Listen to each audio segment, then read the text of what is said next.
모든 지킬 만한 것 중에 더욱 내 마음을 지키라. 생명의 근원이 이에서 남이니라. 다시 한번 읽습니다. 모든 지킬 만한 것 중에 더욱 내 마음을 지키라. 생명의 근원이 이에서 남이니라. 아멘. 오늘 말씀을 가지고 마음 도둑을 막으십시오라는 주제와 제목으로 주의 마음을 같이 나누기를 원합니다. 여러분, 잘 알려진 벨기에 어린이 동화 중에 파랑새라는 것이 있습니다. 여러분 어렸을 때 한번 들어봤거나 읽어보았을 내용입니다. 자, 내용이 이렇죠. 한 가난한 나무꾼의 집에 이 어린 남매가 있었습니다. 그날은 바로 크리스마스 전날이라 이 가난한 집에서는 아무것도 해주는 것도 없고 선물도 없습니다. 그런데 저 멀리 보이는 부잣집, 그 집에는 맛있는 음식을 만들지 연기가 막 맛있는 냄새와 함께 오르고 그 부잣집의 창문 너머로 보이는 아름다운 성탄절 장식, 그리고 저쪽에 쌓여있는 선물 꾸러미들, 또 식탁에 놓여있는 맛있는 음식들이 보입니다. 얼마나 이 어린 남매가 부럽겠어요.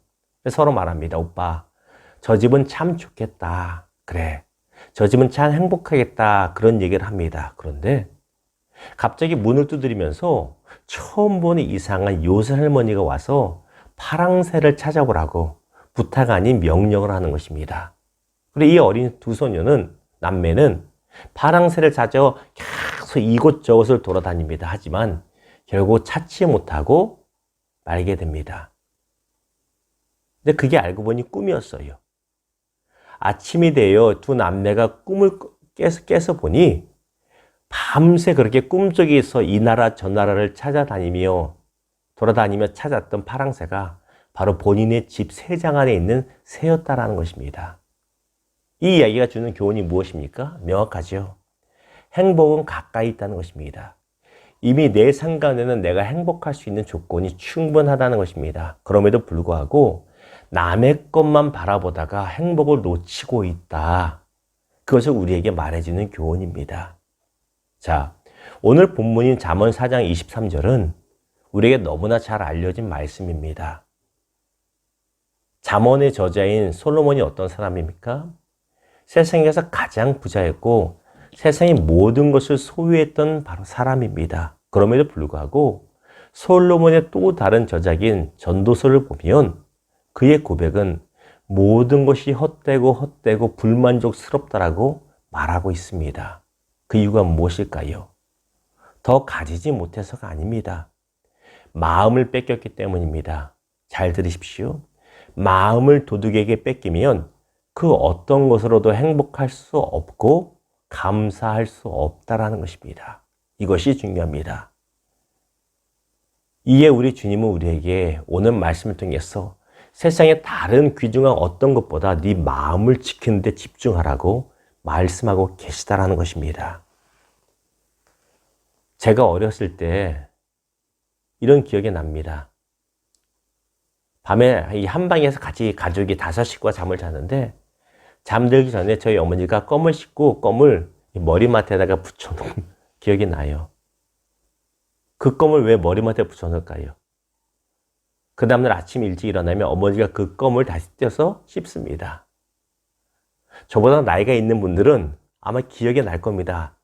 저희 집뿐만 아니라 많은 집에서 그런 일을 했어요. 왜? 껌 하나도 아깝기 때문입니다. 저희 집은 안 그랬지만 아마 어떤 집에서는 거뭇한 그 껌이 벽지에 붙어 있거나 어디 붙어 있으면 가족이 돌아가면서 아마 씹기도 했을 것입니다. 어려운 시절이었잖아요. 요즘에 아무리 어려워도 껌을 씹고 뱉지 않고 벽지에 붙여놨다가 그 다음날 씹는 집은 없을 겁니다. 더 나아가서 가족이 껌 하나로 돌아가면서 씹는 집도 없을 겁니다. 무슨 말이냐면 환경적으로 많이 좋아졌습니다. 물론 여전히 어려운 이웃들이 있습니다만 일반적으로 볼 때 먹고 살기 좋아졌고 훨씬 편해진 세상입니다. 그럼에도 불구하고 과거보다 행복지수가 낮아졌습니다. 과거보다 불행하다고 느끼는 것이 더 높아진 시대가 바로 이 시대란 것입니다. 왜 그럴까요? TV와 인터넷을 통해서 나보다 잘난 사람들을 보고, 나보다 뛰어난 사람들을 보고, 결정적으로 나보다 돈을 많이 벌고 풍족한 사람들의 모습을 보면서 행복하지가 않은 겁니다. 이미 행복할 조건이 있지만 옆집이 소유한 아파트 가격이 천장부지로 요즘 오른다고 그러잖아요. 올랐다는 얘기를 들으면 그때부터 불행해집니다. 무엇 때문에? 마음을 뺏겼기 때문입니다. 다른 게 아니에요.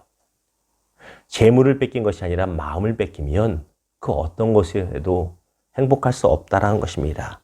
자, 어제 뉴스 기사에 보니까 코로나로 인해서 우울 증세가 심각해졌다고 말하고 우울을 넘어서 분노 증세가 만연화되고 있다고 합니다. 아저씨 마스크 좀 써주세요 그러면 그거 별거 아닌데도 막 버럭 화를 내는 사람들이 뉴스에 나오잖아요. 원래 성격이 나쁠 수도 있지만 아마 코로나로 인한 우울 증세가 쌓이고 쌓여서 그럴 것입니다. 이것도 무엇입니까? 코로나라는 재앙에 마음을 도둑 맞았다라는 것입니다. 사랑하는 여러분, 행복하게 원하십니까? 그렇다면 이런 모든 것으로부터 여러분의 마음을 지키시기를 주님의 이름으로 축원합니다. 돈을 잃어도 행복할 수 있지만 마음을 잃으면 모든 걸 가져도 불행합니다. 말씀을 맺겠습니다. 그렇다면 우리가 어떻게 우리의 마음을 지킬 수 있을까요? 구체적으로 3가지를 결론으로 말씀드립니다. 24절에 보니 이렇게 말합니다. 여러분 잠언 4장 24절에 보니까 구부러진 말을 내 입에서 버리며 삐뚤어진 말을 내 입술에서 멀리하라고 말합니다. 무슨 의미일까요? 불평하는 말, 불만의 말, 비판적인 말, 부정적인 말을 하지 말라는 것입니다. 철학자 하이데거가 말한 대로 말은 존재의 집입니다. 다시 말하면 내 입에서 나온 말로 내 인생이 지어져가는 것입니다. 맨날 불평하고 부정적인 말, 비판의 말을 하면 내 인생의 집이 행복할 수가 없습니다. 입을 지키시고 늘 감사, 억지로라도 감사의 말을 할 수 있는 저와 여러분 되기를 주님의 이름으로 축원합니다. 2번째 25절입니다. 내 눈을 바라보며 내 눈꺼풀은 내 앞을 곧게 살피어 눈에 관한 말합니다.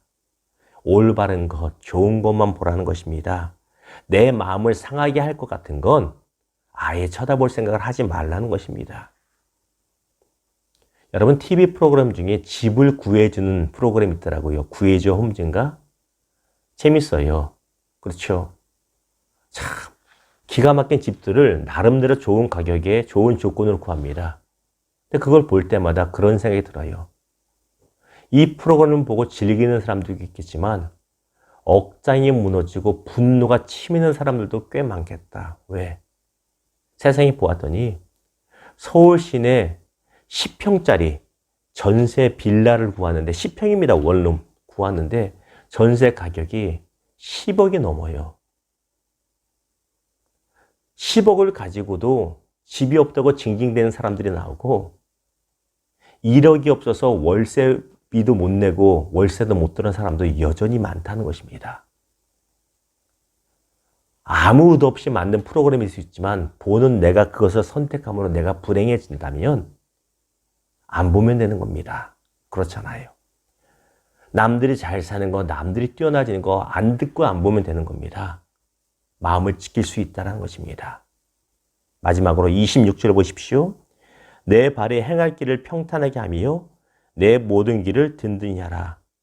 쓸데없이 돌아다니면서 괜히 마음을 도둑 맞지 말라는 것입니다. 제 경험을 봐도 그렇습니다. 목회를 할 때 동료, 선후배, 목사님들 교회를 잘 다녀오잖아요. 즐겁게 다녀옵니다. 근데 다녀오고 일산 비전교회 딱 들어오면 왜 그렇게 초라해 보이는지 몰라요. 분명히 감사하고 자랑스럽고 좋은 교회였는데 동료 교회들이 다녀와서 큰 교회, 더 멋진 교회 보고 오면 그렇게 초라해 보더라고요. 그렇게 마음이 우울해지더라고요. 괜히 싸돌아다녀서 그래요. 괜히 좀 멋있는 거 보러 다니고 그거 하지 말라는 게 아닙니다. 내 마음이 무너질 것 같으면 내 발걸음도 조심하면 된다는 것입니다. 말씀을 진짜 맺습니다. 사랑하는 성도 여러분, 억만금이 있어도 마음을 도둑 맞으면 가장 불행한 사람이 됩니다. 그러나 아무것도 없어도 내 마음을 주님 안에서 지키고 있다면 나는 행복한 사람으로 살 수 있습니다. 우리의 마음을 굳게 지키는 복되고 지혜로운 성도들 되기를 주님의 이름으로 축원합니다. 기도하겠습니다.